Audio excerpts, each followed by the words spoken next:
Assalamualaikum warahmatullahi wabarakatuh. Selamat pagi, Om Swastiastu, Namo Buddhaya, Salam Kebajikan. Kami dari kelompok 5 dengan tema wawasan kebangsaan ingin memperkenalkan diri terlebih dahulu. Saya sendiri bernama Muhammad Rusliana Billy dari KJJ 2 dan akan dilanjutkan oleh rekan saya. Saya Zulfiana Fadilatul Kusma dari 1 TRKJJ 2. Saya Ahmad Rifan Mirwadi dari 1 TRKJJ 2. Dimohon para audiens untuk tenang dan menyaksikan video yang kami sembahkan. Terima kasih. Assalamualaikum warahmatullahi wabarakatuh. Selamat siang, salam, Om Swastiastu, Namo Buddhaya, Salam Kebajikan. Salam sejahtera bagi kita semua. Di talk show kali ini kita akan membahas istilah wawasan Nusantara. Sebelum masuk ke acara inti, saya persilakan saudara narasumber memperkenalkan diri. Terima kasih kepada presenter. Izin memperkenalkan diri, nama saya Sekar Ayu Pamela dari Universitas Negeri Jakarta. Terima kasih untuk narasumber telah bersedia memperkenalkan diri. Mari kita masuk ke acara inti. Untuk pertanyaan pertama, saya berikan kepada narasumber.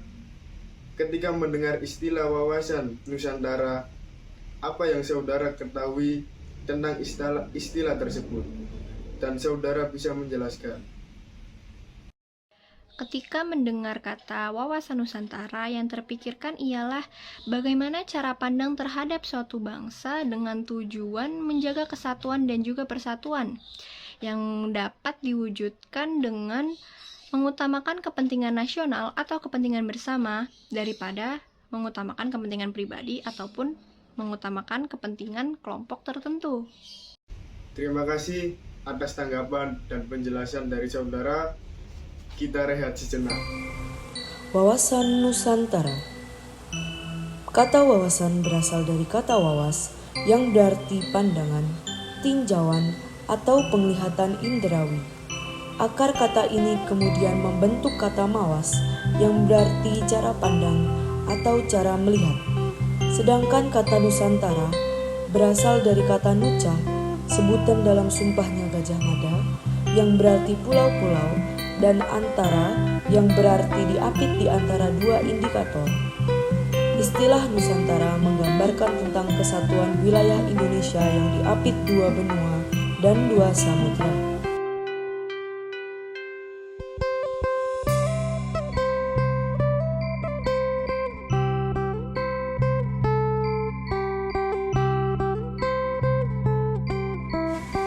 Tujuan wawasan Nusantara adalah mewujudkan nasionalisme yang tinggi di segala aspek kehidupan rakyat, yang lebih mengutamakan kepentingan nasional dibanding kepentingan individu, kelompok, golongan, suku, atau daerah.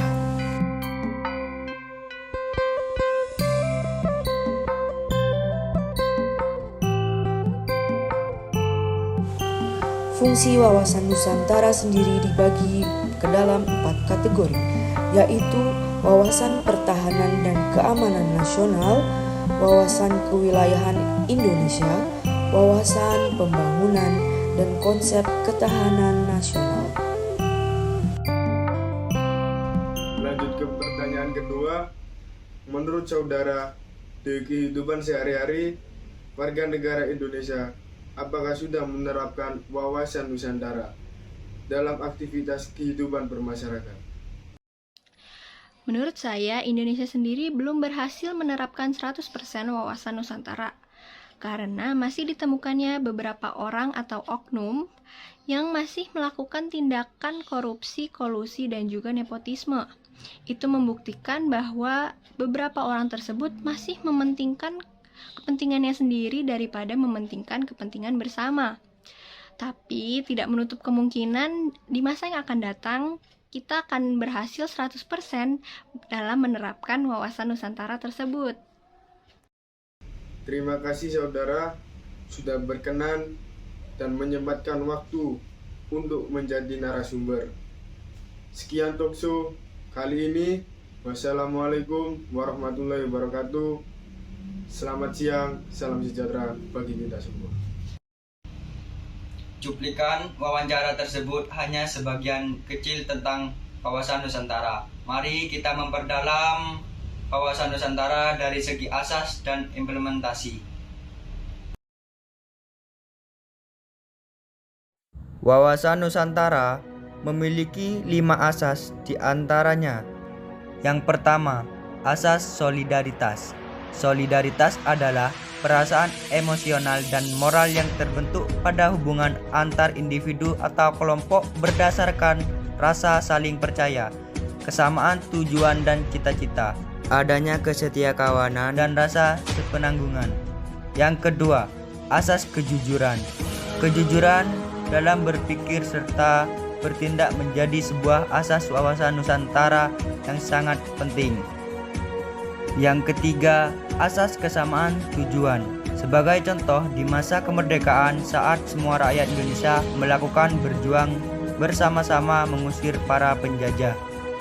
Yang keempat, asas keadilan. Seluruh elemen masyarakat mempunyai hak yang sama dalam mendapatkan keadilan. Hal ini berlaku dalam segala aspek kehidupan bernegara, baik keadilan secara hukum, ekonomi, politik, serta sosial. Yang terakhir, asas kerjasama. Dengan adanya kesadaran pada tujuan serta kepentingan yang sama akan menciptakan kerjasama antar elemen masyarakat. Implementasi. Penerapan nyata wawasan Nusantara dapat dilakukan melalui cara berpikir, bersikap, bahkan berucap. Contoh penerapan wawasan Nusantara sendiri dimulai dari menjadikan Pancasila sebagai falsafah dan pedoman hidup bernegara serta bermasyarakat. Implementasi memiliki 4 macam. Yang pertama, implementasi di bidang pertahanan dan keamanan. Implementasi wawasan Nusantara di bidang pertahanan dilakukan dengan membentuk sikap dan kedisiplinan diri dalam membela tanah air. Yang kedua, implementasi di bidang politik. Implementasinya ada dalam pelaksanaan kehidupan berpolitik Indonesia, serta menciptakan pemerintahan yang kuat, bersih, dan dapat dipercaya. Yang ketiga, implementasi di bidang ekonomi. Implementasi wawasan Nusantara di bidang ekonomi terdapat pada pemanfaatan kekayaan alam di Indonesia sambil menjaga kelestarian lingkungan hidupnya. Yang terakhir, implementasi di bidang sosial. Implementasi wawasan Nusantara di bidang sosial berada pada saling menghargai dan menghormati setiap perbedaan atau keragaman yang ada di tanah air, mulai dari perbedaan suku, ras, agama, hingga budaya. Tantangan implementasi. Tantangan yang akan dihadapi dalam implementasi wawasan Nusantara di era modern, di antaranya kesadaran warga negara. Yang pertama, perkembangan pesat teknologi. Perkembangan teknologi serta perkembangan masyarakat global dikaitkan dengan dunia tanpa batas, yang tentu saja menjadi tantangan tersendiri untuk wawasan Nusantara. Mengingat perkembangan ini dapat mempengaruhi pola pikir, pola sikap, dan pola tindak masyarakat dalam berbangsa dan bernegara. Yang kedua, kapitalisme. Kapitalisme merupakan suatu sistem ekonomi yang berdasarkan kepada hak milik swasta atas beragam barang dan kebebasan individu untuk mengadakan perjanjian dengan pihak lain dan berkecimpung dalam aktivitas-aktivitas ekonomi yang dipilihnya sendiri berdasarkan kepentingan sendiri serta mencapai laba untuk dirinya sendiri. Masifnya pembangunan infrastruktur. Pembangunan infrastruktur. Setidak meratanya pembangunan infrastruktur. Yang terakhir, pemberdayaan masyarakat.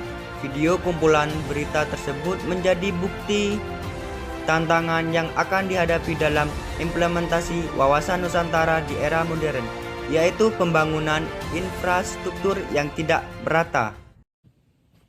Yang terakhir, mari kita bahas mengenai kesimpulan.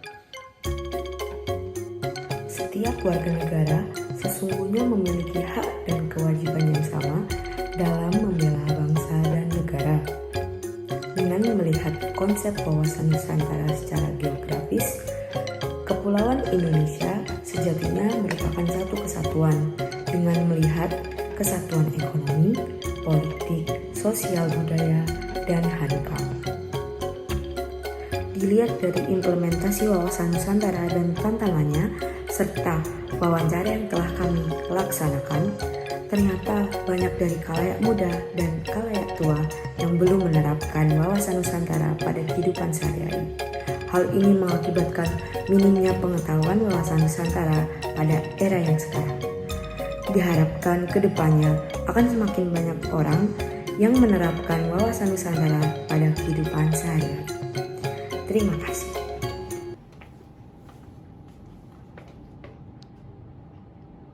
Kami, generasi muda Indonesia, Siap menerapkan wawasan Nusantara. dalam kehidupan berbangsa dan bernegara. merdeka!